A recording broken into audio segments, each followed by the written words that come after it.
on that. But it gives him another good chasing option as well. He doesn't have to rely on net or ensnare, that is, being blocked. He can just Diffusal Blade somebody, force an action, and react. Oh, Swindle Melons might die again here. Yeah, Ohio's inbound. He's got the Echo. It's going to connect on Moon, but Moon doesn't have Guardian Greaves. Oh, no. Moon will be the one that goes down, though Swindle does live. Yeah, Ohio being slightly greedy on his combo there. He attacked between one of the stuns instead of going for the guaranteed stun. So Swindle gets out, they get the Darkseer. I don't know if they were going to grab both anyways, but one is still good. Could have been, I think one still would have died, but the Guardian Greaves are on cooldown for that. Made it even more difficult. And in the meantime, Fly's still getting last hits. Ziz is still getting last hits. And Z-Freak, I'm sure, was doing something as well because his HP's missing. So Fnatic gets a kill, but they're farming so often and in so many aggressive places that they're not able to get the kills fast enough. Well, Scotty completed on KYXY, though the Clinks is on the verge of getting his Daedalus. KYXY in a forward position. Buyback still on cooldown for about 20 seconds here. He's also short on gold. Fnatic need to be careful at this point. If they lose another team fight, this game will get very difficult. Roche is up. Could be something Complexity want to consider when their Darkseer comes back to life. You know, I think the PL's actually not taking that much damage from the Ember Spirit, so he has the ability to win this game, but it's going to come down to Echo Slams, really. That's what Fnatic needs. Clinks, yeah, because there would be a Butterfly eventually on the PL. It's the natural next item when you have this many stats. So, or a Manta, one of those two at this point would be great. But he can definitely win this game, but they're going to need a lot of them to be chain stunned, and preferably also Darkseer. If Darkseer doesn't get his pipe and his mech off, then his impact is much, much less. But if they do, then I don't think they have the damage to work through this until Mushi gets maybe a refresher or something. Because right now, his damage output is not what we normally see out of a Zeus. It's threatening, but it isn't game-winning. Yeah, that's the perfect way to summarize that. He can still put out a lot, but they just don't have anyone who can finish off these kills. Complexity have too many different ways to disengage through the Surge, through all of their defensive items, and the Song of the Siren. Once they drop that first Zeus ult, where's the damage come from? I guess the PL, but yeah, but they have some ways to get away. Yeah. They have Vacuum, they have Naga Sleep, they have Lina Stun and Dragon Slide. Find the right one. Yeah. It's difficult. Blink Dagger now and Fly. It helps his split push even more. Lower chance that he dies, and he can dodge some spells too.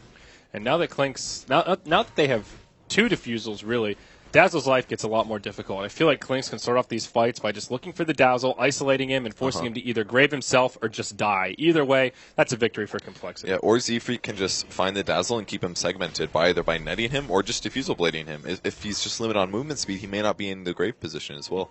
That's a good point. And all these illusions now have Diffusal Blades, so they can do up to 25 mana burn.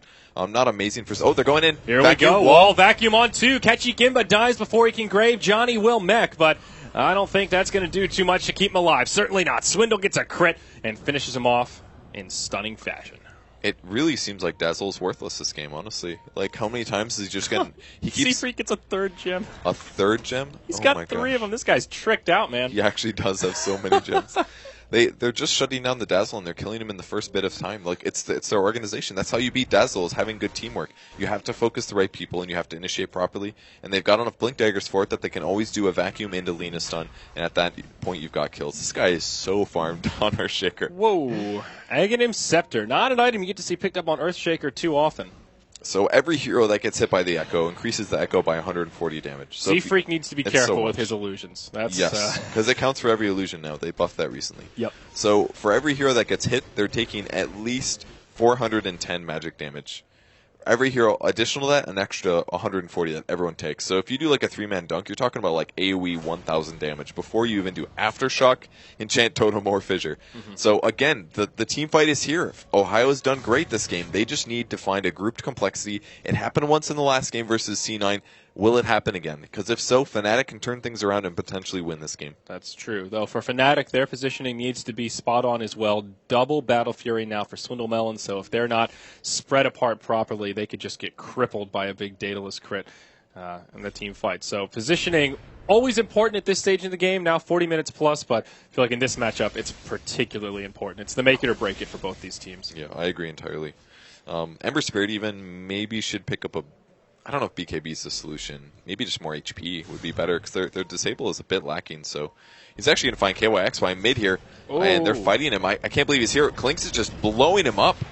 Wow. I guess he wanted to try for the solo kill. I mean, he can defuse the blade off the Flame Guard. He just died but so fast, though. there was no way that was going to work. I feel like that was just a complete mistake from KYXY. Maybe he read the map wrong and thought he was going to be solo, but even then, I don't see him killing him that much. Now, he does have a buyback available, though, so of course that hurts, but they will have one more chance to make another hold. Refresher on Zeus. Big item there. He's got it now.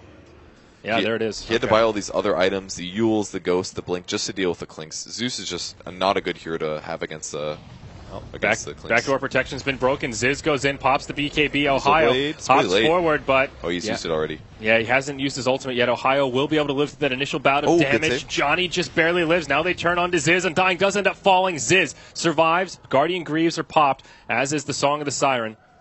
So they get one kill on the Undying. They force the buyback on the PL, and now Complexity just disengage. Oh, the Echo Slam on Swindle. Whoa, he just died. Blows him up, but he has got the Aegis of the Immortal. I don't know if that was worth the Echo Slam. Now it's on cooldown for quite some while. Swindle will come back to life, but where's his team? He makes it up to the high ground just barely.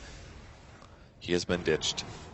Okay. He actually died so fast there. I dare say he needs an armor item almost, because just the medallion alone drops his armor to like 5. Yeah. And then PL's hitting him for about 230 apiece. That only takes a couple hits and he dies. Absolutely. And he gets some mana burn too. A decent hold for Fnatic, though. The problem is PL's buyback is now on cooldown, so if they can just manage to kill KYXY one more time, this hold for Fnatic becomes exceptionally difficult.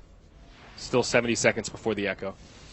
Moon's got his heal and support items up. It's about 800 away from a Hex. And Lina approaching. Blink, Ags, Bloodstone. God, this guy farms.